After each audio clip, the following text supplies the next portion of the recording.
Alright.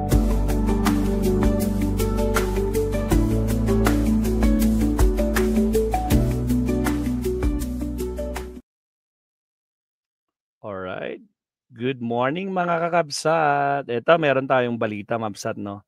Yung 20 pesos na bigas, lumalawak ang kanyang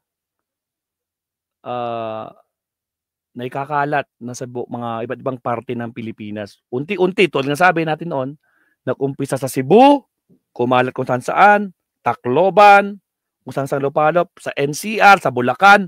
Ngayon, guys, umabot na dito. Saan? Sa La Union, mga kabsat, ang 20 pesos, La Union Travels. Ano? Umabot na sa La Union, mga kabsat. Oh, sabi dito.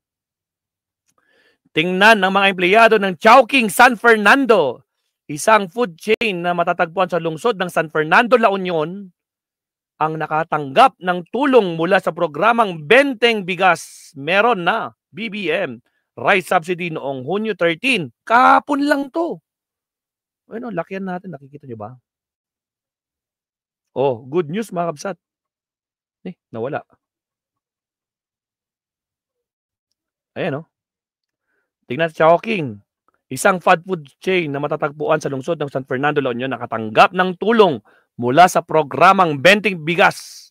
Meron na BBM rice subsidy noong Hunyo 13. Kahapon lang to. Layunin na inisyatibong ito na magbigay ng bigas sa abot kayang halagang 20 pesos kada kilo para sa minimum wage earners. Ayan, ang Chowking San Fernando ay ang ikatlo sa 5 kumpanyang napili sa La Union na makikinabang sa programa ngayong araw bilang bahagi ng mas malawak na kampanya ng pamahalaan upang tiyakin ang abot kayang pagkain at mayangat ang kabuhayan ng mga manggagawang mababa ang kita. Wow, congratulations Pangulong Bongbong Marcos. Umabot na dito, no? Ito pa, supalpal to mga kabsat. Dako po, iiyak si Inday Sara dito mga kakabsat. O sige, next. O ito na mga kakabsat. May video tayo niyan. Asa na yan? O ito na. Dako po, 20 pesos na bigas. O ito. Ang pamahalaan abot na rin hanggang Mindanao ngayon. Samantala, gaya ng ipinangako. Kahapon lang din to mga kabsat. Okay, tuloy. Pamahalaan abot na rin hanggang Mindanao ngayon ang Benteng Bigas Meron na programa ng administrasyon ni Pangulong Ferdinand R. Marcos Jr. Sa katunayan, dumating na sa Davao Region ang naturang murang bigas. Si Jai Ramondes ng PTV Davao sa sentro ng balita, live.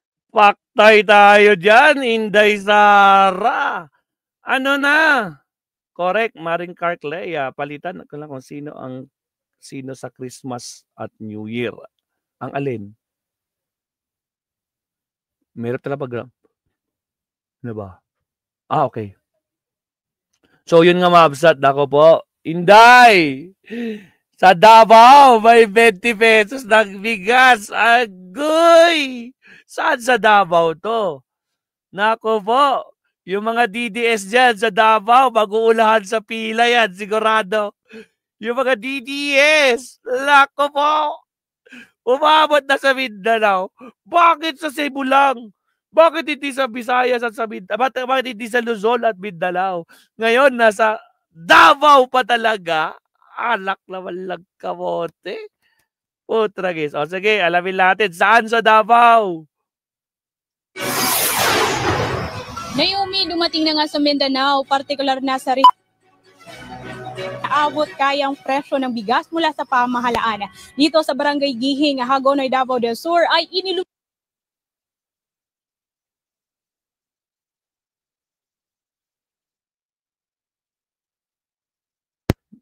Benteng bigas meron na sa Davao del Sur, mga kakabsat. Agoy, take 3. Isa pa. naabot kayang presyo ng bigas mula sa naputol Naputol yun. Sa sentro ng balita, live. Naomi, dumating na nga sa Mindanao, partikular na sa naputol Ano kayo sinabi niya doon? Abot kayang presyo ng bigas mula sa pamahalaan. Dito sa Barangay Gihing, Hagonoy, Davao del Sur ay inilunsad na ang pamamahagi ng bigas kung saan 20 pesos kada kilo ang presyo nito.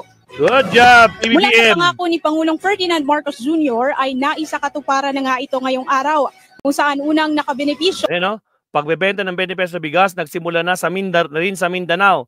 Sugarcane farmers sa Davao del Sur, unang nabebepinsyohan. ang mga magsasaka ng tubo o sugarcane planters, gayon din ang field workers sa mga tubuhan.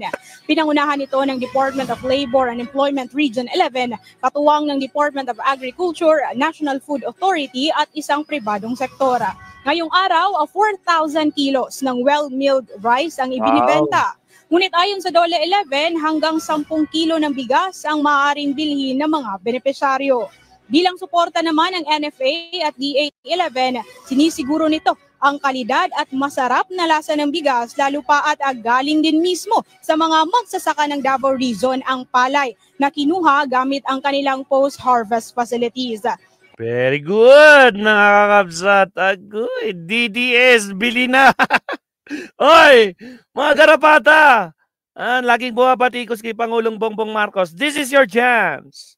Bumili na kayo ng bigas. Pumila na kayo dyan. Nakapaw. Masasaktan ito si Sara. Davao del Sur. Good job, BBBM. Hopefully, doon din sa mga liblib na lugar muna, sabi naman ni Kapsat Leonardo Ansag. Nakapaw. Mga DDS, pula na. Sigurado masama loob dito ni Sara, mga Kapsat. Hindi, yung pagkain na yan, yung 20 pesos na yan, hindi pagkain ng tao yan, pagkain ng hayop yan. Ano ka ngayon, Sara? Ano na? Masakit ba? Doon pa mismo sa Davao talaga? Ay, grabe naman. Sinadya nyo ba yan? DA, Department of Agriculture. Sinadya nyo ba talaga? Davao talaga. Nako po. Mag-EJ, masarap ang walang bokbok, sabi na, yan, walang bokbok, sabi ni Ma'am Jenny Ramos. O, di ba? Nako po talaga, nako po. So, ayan. Maraming salamat, Pangulong Bongbong Marcos, no? Siguradong matutuwa ang mga taga Mindanao diyan, lalo na sa Davao. Dahil meron ng 20 pesos na bigas. O, anong sasabihin ng mga tao diyan sa Davao? Pakinggan natin. Kaya naman, ikinatuwa ito ng ilang mga benepisyaryo sa Davao del Sur dahil wow! Ikinatuwa ng mga benepisyaryo dyan sa Davao. Inilapit na nga ng pamahalaan ang murang benta ng bigas para sa kanila. Narito at pakinggan natin ang kanilang pahayag. Yan na. Sobrang laking tulong talaga kasi gaya namin mga workers lang yung maliit lang yung sweldo, makabili na talaga ng kahit 20 kilo, malaking tulong na talaga sa amin.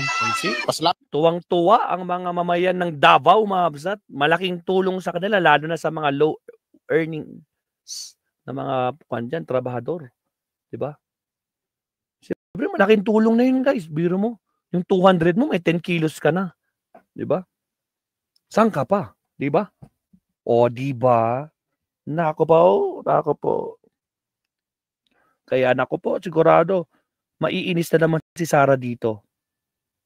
Agoy, Sara.